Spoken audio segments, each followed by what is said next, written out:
What do you need, soldier? Yes, I suppose I can talk. Or between battles, and a conversation would be quite refreshing. Spit it out. You're curious about something, but you're worried about how I'll react.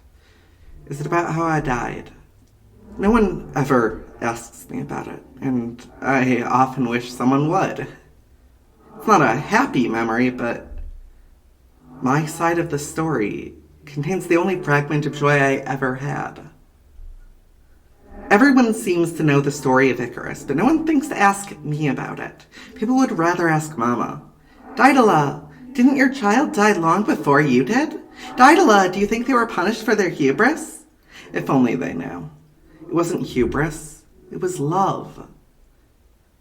I often wonder what my life would have been like if I had lived past my first taste of freedom.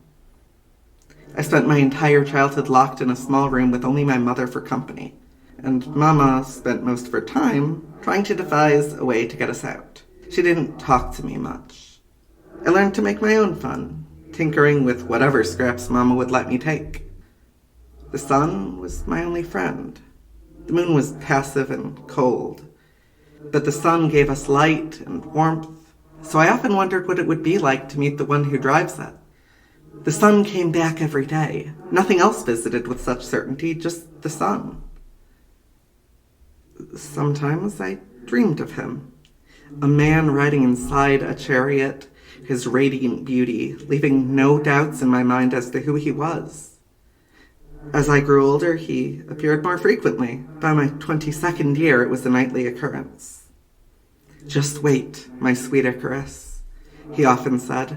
Wait for me, and I will come save you, as soon as I can. One night, I asked him why he was taking so long. He was clearly a god, so what was taking him? I'm trying, my sweet Icarus, he told me. I'm trying to convince Anasidon to permit me to send an envoy closer to the seas to reach you. Mama surprised me only a few days after that. She was more excited than I'd ever seen her. Icarus, I've planned our escape, she told me, showing off the wings of metal, wax, and cloth that she had built. She told me how to fly, and I understood her instructions. It made sense to me. I suppose maybe the apple doesn't fall far from the tree after all. Still, I convinced her to wait one more day. I told her I hadn't slept well the night before. In truth, it had been a while since I'd last slept well, and maybe that was his fault. But I can't bring myself to be upset about it. That night, I told him that Mama had created mechanical wings for the two of us to make our escape. I told him to ask Anasidon for nothing more than our safe passage, because even if he didn't agree to it, we were not going to spend another day locked away. He looked heartbroken, and he apologized to me. This, too, must be Ananke's will. The rest of the night was dreamless and restful.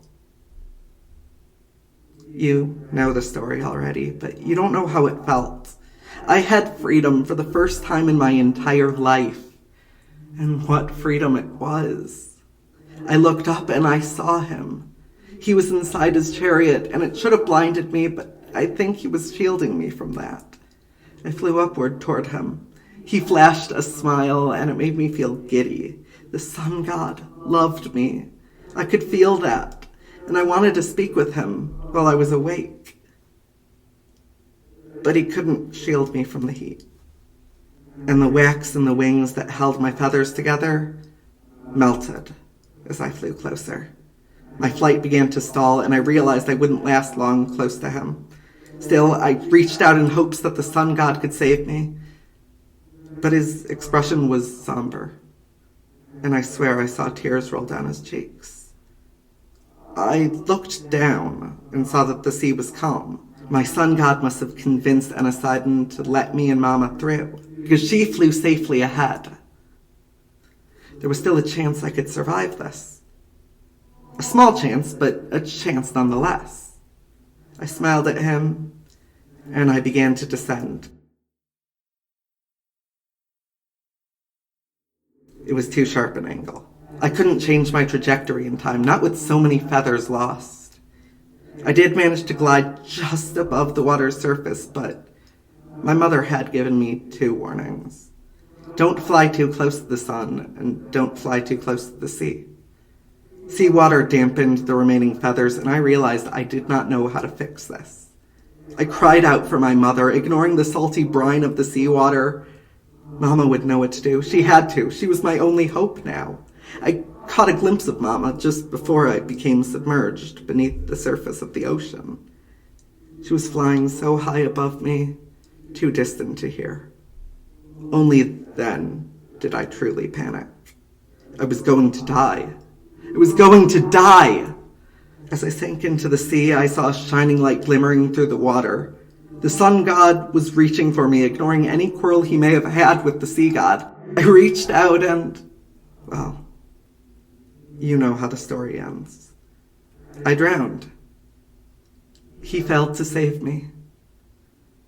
When I woke up in the underworld, I cried. It's very easy to mourn your own death, I've found. I still mourn it with every breath I can no longer take. I mourn my freedom too. It was short-lived, but it was wonderful and terrible in equal measure. I was free to fly wherever I chose, including right into my own demise. You don't get it. I'll never get to meet him. Mama has joined me, far older than I ever saw her. But the sun god can never reach this place. Sure, I still dream of him, but it's no longer him. No, I never called him by name. Mama did not teach me much about the gods. She'd long since lost faith in them. But I know now that it was Apollo who I loved, and with that knowledge I understand why he couldn't save me. He's not just the sun god. He's also the god of prophecy. He knew I was doomed, and that didn't change anything. It didn't save me. What good is precognition if you cannot bargain with the fates? Sorry, that was blasphemous, regardless of whether I am right or wrong. I wouldn't take it back, though. The dreams we shared, the love I had for him. That's why I fight on behalf of the heart. Love is the only thing I ever had, really. I didn't own anything, and I didn't really have a life to lose.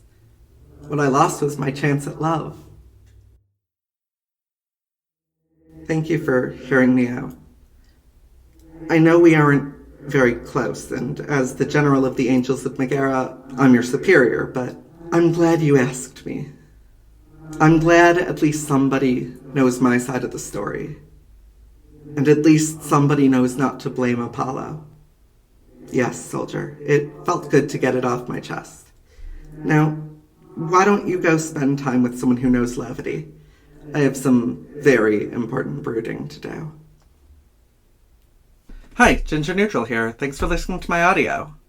This setting is from a fictional video game series I made up that is based on Greek mythology. So there's more where this came from, some of which will be meta, I guess. So there's more where this came from. Some of them will be in character like this one, some of them will be characters info dumping about a video game they play. So, yeah.